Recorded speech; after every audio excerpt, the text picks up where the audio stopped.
La ruptura de la Revolución Ciudadana y su división en morenismo y correísmo cambió la agenda de la República después de una década de 3 presidencias de Rafael Correa. Se proyecta la impresión de que todo está cambiando, pero la estructura legal de la República no cambia. ¿Qué ocurrirá en este año preelectoral? Se lo preguntamos a Pavel Muñoz, asambleísta de la bancada correísta.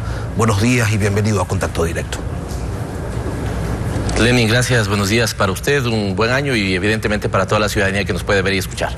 ¿Y cómo visora el 2021?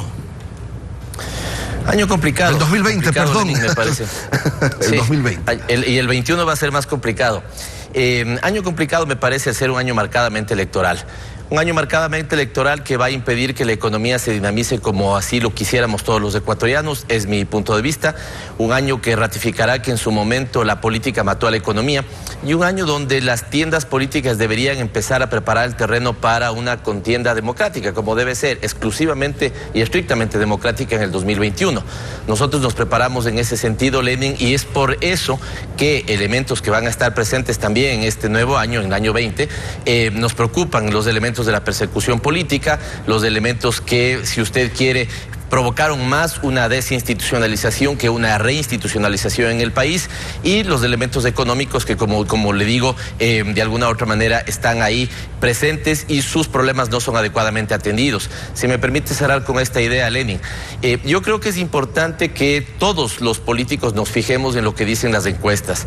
Y las encuestas en este momento que marcan una foto de la realidad, no es una foto nítida, es una foto siempre un poco difusa, pero de alguna u otra manera marcan el estado de ánimo social de los ecuatorianos en este momento, nos hablan de indicadores muy malos. Los expertos en este tema dicen que son indicadores parecidos a los del año 99-2000.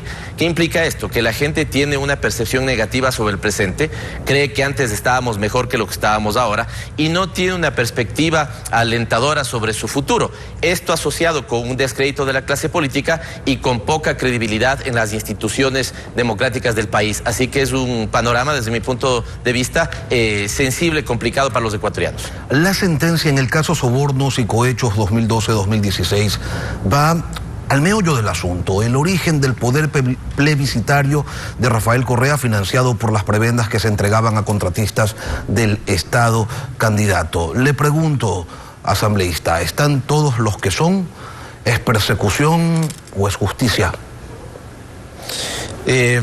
Digamos, son los elementos de la justicia los que deberán determinar estos, ya lo que usted está señalando como una hipótesis, Lenin, eso deberá ser comprobado en los tribunales y para eso están los ámbitos de defensa y los ámbitos que están realizando la acusación. Lo que sí le puedo decir, y es un convencimiento que tenemos en mi fuerza política, es que aquí los elementos de persecución también se hacen presentes. Creemos que no nos hemos equivocado cuando hemos dicho que un caso como este, por ejemplo, donde vamos incluso a cómo empieza y cuál es la prueba madre. Una implicada en el caso dice que en un vuelo de Guayaquil a Quito, en 30 minutos, cerca de 2 años después, decide escribir un cuaderno en tiempo presente, a pesar de que se refiere al pasado, con datos exactos, cuadrados al centavo, de unos supuestos aportes que servían para propósitos de campaña. Todo eso deberá ser comprobado en los tribunales y ver si son pruebas fehacientes. Pero ¿por qué creemos que habrá elementos de persecución política? Porque no solamente en el Ecuador, sino en otros países de América Latina, estoy pensando en el caso de Brasil con Lula, estoy pensando en lo que se pretendió por mucho tiempo hacer con Cristina Fernández de Kirchner en Argentina. El propósito es cancelar a los líderes y las lideresas del progresismo de los años, digamos, entre el 2005 y el 2015, al menos en América Latina, 2017 extendido en el Ecuador. Y usted se va a dar cuenta, desde nuestro punto de vista, que la justicia no parará, o quienes quieren manipular de la justicia no pararán, hasta que, por ejemplo, Rafael Correa esté enjuiciado en este caso y con eso se impida su participación electoral en el 2021. Creo, sin temor a equivocarme, Lenin, que ese es el trasfondo real de ese caso y seguramente de otros. Bueno, pero hay algunos elementos, ¿no? Ni Lula ni Cristina Fernández están liberados de todo problema con la justicia. Cristina está blindada con su cargo de legisladora y Lula ha superado un obstáculo. Usted dice un cuaderno, la fiscal dice 840 pruebas. Y un dato adicional, Cristian Viteri, ex coideario suyo, señala que sí había una estructura delictiva en el correísmo, pero que hoy hay una justicia que selecciona a quién acusar y a quién no. Si dentro del correísmo se había logrado identificar que existía una estructura delictiva, es que le preguntaba a usted si consideraba válida o no la hipótesis de la Fiscalía. Siendo hipótesis, lo insisto en el elemento de que deberá ser probado. Nosotros en ese caso y en todos los casos que enfrentamos, Lenin, siempre pedimos lo mismo que pediríamos para cualquier ecuatoriano, que al menos dos principios de un Estado de Derecho sólido se respeten. Número uno, la presunción de inocencia. Aquí alguien no tiene que demostrar que es inocente, Lenin, digamos, me refiero a un concepto general. Son los acusadores los que tienen que demostrar que esa persona es culpable, persona u organización política en este caso, lo que fuera. Y el otro principio político de un Estado de Derecho sólido es el debido proceso. Mientras las dos cosas se respeten, la justicia tiene que indagar hasta donde tenga que hacerlo para encontrar las respuestas del caso.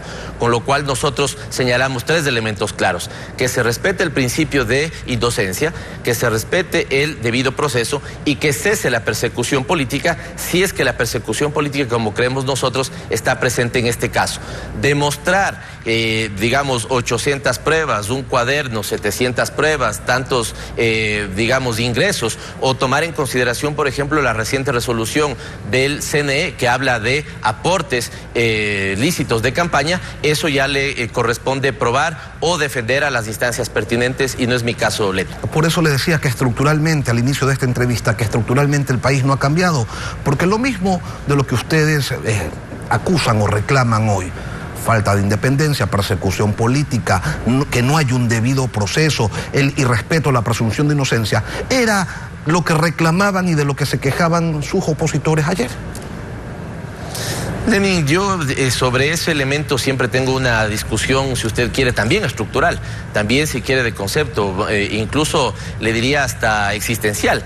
Y es que no podemos hacer de la política una competición de errores. Si es que fuera cierto lo que usted señala, yo en algunos casos pudiera estar de acuerdo, en otros no estoy de acuerdo, pero si fuera cierto lo que usted señala, lo que debemos los ecuatorianos y sobre todo quienes estamos hoy en la política, haciendo incluso, si usted quiere, un corte generacional, es no respaldarnos en el pasado, ni el pasado reciente ni el pasado de hace mucho tiempo, para cometer errores que se pudieron haber dado en tiempos anteriores. Porque si hacemos de la política esta competencia de errores, no vamos a parar nunca con esto, Lenin. Y es ahí cuando yo rescato, por ejemplo, quienes son opositores a la persecución política o quienes son opositores a los procesos de desinstitucionalización, porque al final estos elementos siempre son pendulares.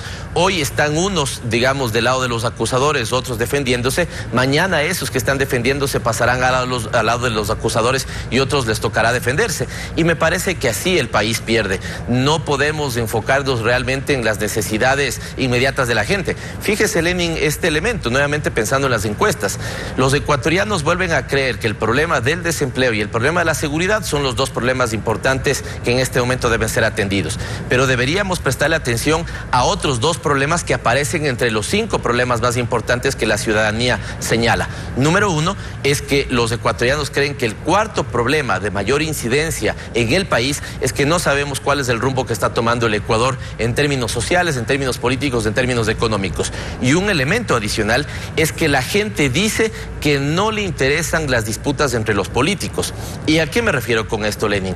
Que si las disputas entre los políticos pretenden utilizar la justicia para callar esa disputa, para enfrentar esa disputa, es decir, no solamente el debate político y la confrontación de ideas, sino instrumentalizar a la justicia para esa confrontación y esa aniquilación, si usted quiere, del otro, no entendido como un adversario político, sino como un enemigo al que hay que eliminar. Estamos no caminando hacia adelante, sino, yo diría, en un país del cangrejo, yendo hacia atrás en los elementos que siempre nos han preocupado y que me parece que aquí hay un elemento fundamental. Si hoy tenemos frente al gobierno, frente a ciertas entidades estatales, un discurso que ha dicho reinstitucionalización, no cometer, entre comillas, los errores del pasado, ¿no es cierto?, no entrar en persecución política y, según ellos, no cometer los errores que critican, entonces, ¿por qué están haciendo exactamente lo mismo? Ahí está el problema estructural, Lenin, y me parece que, al menos yo siento que generacionalmente, los nuevos políticos debemos romper claramente ese país que nos ancla en el pasado, que no nos permite avanzar y que lastimosamente sigue presente. Usted Usted dice, si fuera cierto lo que yo señalo, tan cierto es que allí están los reclamos documentados, no en la prensa a la que ustedes denostaban, documentados ante organismos internacionales como la CIDH, que emitía medidas cautelares que ustedes no reconocían, pero vamos. Dice también usted, Pavel, que si se cometieron, que considera que en algunos casos se actuó mal, valga la mea culpa y valga también el señalamiento que realiza en el sentido de que eso no debería ocurrir ni ahora, ni mañana, ni nunca más. Electoralmente Rafael Correa está impedido de correr para presidente por su calidad de prófugo y porque el pueblo revocó la reelección indefinida. ¿Qué espera entonces el correísmo electoralmente, Pavel, con su líder a 9.000 kilómetros de distancia, según él decidió? Respecto a lo primero, usted tiene, digamos, es ahí un elemento donde podemos coincidir y, por ejemplo, alrededor de la CIDH es donde podríamos, digamos, hacer una valoración autocrítica, pero también una valoración de cara al presente. Si no existiría, como nosotros señalamos, elementos de persecución política, el Estado ecuatoriano no hubiera recibido en menos de 2 meses 2 pedidos de la CIDH de medidas cautelares, para Paola Pavón, Virgilio Hernández y Cristian González en el primer caso y para Jorge Glass en el segundo. Pero allí no se define persecución política, lo que se ha reconocido es que existe riesgo para la vida de las personas que han solicitado estas medidas cautelares. El pronunciamiento ya es importante, Lenín, el pronunciamiento es importante y nos debería llevar a una reflexión. Si solamente fuera eso, incluso a las condiciones de seguridad que está advirtiendo la CIDH. Pero respecto a lo segundo, ¿no es cierto? Rafael Correa en este momento no está impedido de participar, está enfrentando todos sus procesos políticos que llegan a ser 30 a nivel de fiscalía y evidentemente creemos nosotros que la utilización de la justicia con propósitos políticos no cesará hasta verlo a él imposibilitado de participar en las próximas elecciones. Y esto nos devuelve al que siempre ha sido un debate fundamental en nuestra organización política, y es que creemos, usted empezaba bien con un elemento, digamos, un elemento que yo quiero rescatar de su nota introductoria, leninismo versus correísmo. Esto no es así. Hay algunos que no entendemos el conflicto así, algunos entendemos el conflicto por apuntalar los principios políticos programáticos de la Revolución Ciudadana o alejarse de ellos, no personalizar esos elementos. Evidentemente Rafael Correa es un gran líder político, el gran líder político del proceso de la Revolución Ciudadana, pero si nosotros hacemos efectiva esta creencia de que no podemos personalizar los procesos políticos, está en nosotros encontrar los candidatos, las candidatas, que de paso puedo decir que hay muchos dentro de mi fuerza política que puedan enfrentar las elecciones del 2021, que usted sabe que tendrán dos andariveles en las que se van a dirimir. Uno en el ámbito legislativo, donde apuntaremos evidentemente a volver a ser una mayoría. Recuerde que en las últimas 4 elecciones hemos sido una mayoría, en este caso más bien el gobierno rompió su mayoría legislativa. Nosotros vamos a apuntalar en el 2021 a volver a ser una mayoría, la más grande en el aparato legislativo, y apuntalar también, ¿no es cierto?, la contienda de la presidencia, la vicepresidencia de la República. En ese sentido, deberemos hacer lo que siempre hemos hecho, consolidar nuestros principios, número 1, número 2, tener un programa político con el cual salgamos a participar en esas elecciones, y solamente en el número 3 aparecerá la discusión sobre los nombres, donde Rafael Correa o cualquier otro líder de la Revolución Ciudadana pueda ser considerado. Así vamos a enfrentar este año y el que viene, Elena. Hablemos del proceso político entonces. Punto 1, en el orden que usted le ha dado. Ayer Oscar Bonilla, quien fuera secretario de Acción Política de Alianza País, indicó que van a llegar, que el movimiento va a llegar a acuerdos con las fuerzas progresistas, acuerdos electorales. Pablo Dávalos, en entrevista con Diario El Universo, en cambio, señaló que ustedes hicieron un pacto estratégico con la CONAIE para tumbar el decreto 883 y el proyecto económico que se archivó. Le pregunto, ¿están ustedes con Pachacutic? ¿Están ustedes con la CONAIE? Aquella CONAIE a la que el correísmo le quitó hasta el edificio. No estamos con Pachacutic y no estamos con la CONAIE. Sin embargo, es evidente que vamos a trabajar por un frente donde todos los que se consideren en el ámbito progresista podamos trabajar. Puntualizo respecto a Pachacutic, puntualizo respecto a la CONAIE. Respecto a Pachacutic, fíjese la votación que tuvieron el día lunes de esta semana. Una votación para una sesión absolutamente irregular que comete una inconstitucionalidad desde nuestro punto de vista y que no debió haber contado con ningún voto desde nuestra apreciación personal de ninguna fuerza progresista progresistas. Sin embargo, Pachacuti estuvo ahí. Fíjese la posición que tuvo Pachacuti frente a un tema donde también se deja ver, ¿no es cierto?, el lado progresista. Por ejemplo, la despenalización o no del aborto por violación. Ahí también tuvimos una votación complicada. Es cierto que distintas fuerzas políticas coincidimos con archivar la peor ley que se ha presentado a la Asamblea Nacional en los últimos años, y esa que le llamamos la ley del saqueo, la ley del desastre, que hubiera sido, digamos, absolutamente perjudicial para la economía ecuatoriana, Lenin. Eso respecto a Pachacuti, a mí me parece que tiene un comportamiento conservador y un comportamiento que no es exactamente el sector progresista en la Asamblea Nacional. Y respecto a la CONAIE creo que sería un error meter a toda la dirigencia en un solo saco. ¿A qué me refiero? Que hay una dirigencia incluso absolutamente anticorreísta, pero hay una dirigencia nueva de la CONAIE con la que estamos obligados a conversar los sectores progresistas, porque son, primero, un actor político existente en este país claramente desde el año 90, y segundo, porque si vamos a pensar seriamente el correísmo, el progresismo, ese progresismo no se puede pensar sin el correísmo adentro, y ese progresismo no se puede pensar sin otros actores, como por ejemplo gran parte del movimiento indígena adentro. Yo creo que sería un gran error, Lenin, querer apostar por un frente progresista anteponiendo los vetos antes que las posiciones constructivas. Y esto porque he escuchado sectores que se creen progresistas, que dicen querer hacer una alianza sin el correísmo dentro, están perdidos. ¿Por qué? Porque nos guste o no nos guste, Lenin, el correísmo tiene fuerza. Y yo no hablo de correísmo, sino de la Revolución Ciudadana. Fíjese en las elecciones del 2019, las que acabaron de pasar las seccionales. El Partido Social Cristiano y la Revolución Ciudadana son los dos primeros movimientos políticos. La Revolución Ciudadana, en las votaciones plurinacionales, pluripersonales, aparece primero, segundo el Partido Social Cristiano, y en las uninominales del Partido Social Cristiano primero y la Revolución Ciudadana segunda. La diferencia es de 1 o 2 puntos en cada una de estas elecciones. Por lo tanto, no querer reconocer la fuerza electoral que supone el correísmo con sus principios y su propuesta programática de transformación para el país sería un grave error de los sectores progresistas, así como sería un grave error nuestro creer que solos podemos enfrentar el próximo proceso electoral y no con lo que debemos hacer, sino la conformación de un gran frente del progresismo que enfrente a los sectores de derecha y a los sectores conservadores. En función de esto último que usted ha señalado, en algunos casos correísmo en primer lugar, en otros socialcristianos en segundo, los líderes populistas en el exilio o electoralmente marginados suelen convertirse en grandes electores. Por ejemplo, Abdalá Bucaram en 1998 con Álvaro Noboa, o en su momento el mismo Lucio Gutiérrez. Usted ha dicho que tienen muchos precandidatos o posibles candidatos dentro de su organización, pero yo le consulto, Pavel, ¿qué posibilidad existe de que apoyen una candidatura presidencial de Jaime Nebot, con quien jugaban al voto cruzado y con quien han tenido más de una coincidencia en la Asamblea?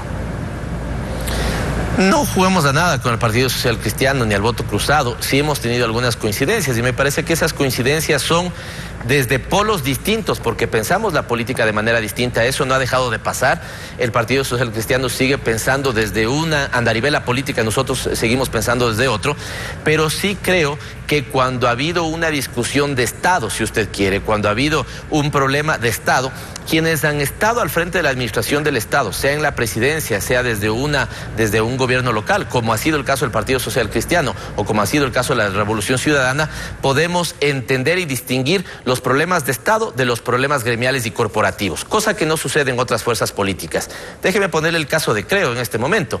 Me parece que en este momento el verdadero vocero del Ejecutivo es la bancada de Creo, sin darse cuenta del grave perjuicio que se está generando en términos políticos. ¿Por qué no se da cuenta de esto? Porque detrás está un acertado acuerdo económico, si usted quiere. Fíjese con lo que pasó el año anterior, que ya discutimos, ya fue un año, récord en utilidades de la banca, llegando a 540 millones de dólares de utilidades. Hoy, sin considerar diciembre, ya estaban en 560 millones de dólares, recogido por una prensa que, dicho sea de paso, permítame el paréntesis, termina siendo muy golpeada también en su credibilidad en octubre. Esa misma prensa reconoce que ahí los bancos están ganando de esa forma, y en ese sentido usted puede encontrar que lo que funciona como un acuerdo político político, me refiero a creo con la bancada de gobierno, en realidad tiene que ver con un acomode económico. En cambio, quienes tenemos una perspectiva de la administración del Estado, hemos podido coincidir con el Partido Social Cristiano, con el propio Pachacute. Fíjese en la, archivo de esa terrible ley, de esa nefasta ley económica, pudimos coincidir. Pero ya cuando se vaya aclarando el panorama del 2021, va a quedar claro que seguramente pensamos tanto la política como la sociedad y la economía de manera distinta. Y por lo tanto, no creo que sea válido pensar que ellos apoyarían una candidatura como la Revolución Ciudadana o nosotros una candidatura como el Partido Social Cristiano. Nosotros vamos a trabajar con todos los sectores del progresismo, esto es, desde el sector de izquierda hacia el centro, donde creemos que debemos trabajar. Seguramente el Partido Social Cristiano hará lo contrario, desde el centro a la derecha, sí, y al final del día nos encontraremos, creo yo, en la segunda vuelta, dos modelos de sociedad: los que creemos por más equidad, más justicia, más igualdad, y los que de alguna u otra manera siguen creyendo que el mercado es la entelequia para superar los problemas sociales. Al final del día serán los ecuatorianos los que diriman, y no tenemos duda de que dirimirán como desde el año 2006 a favor de un gobierno que trabaje por la gente. Y en cualquiera de esos dos modelos, la prensa, Pavel, no es que reconoce o deja de reconocer, la prensa solamente registra. Eso es algo que lamentablemente no terminan de entender. Pavel Muñoz, asambleísta de la Revolución Ciudadana, gracias por venir a Contacto Directo. Lo propio, Lenin.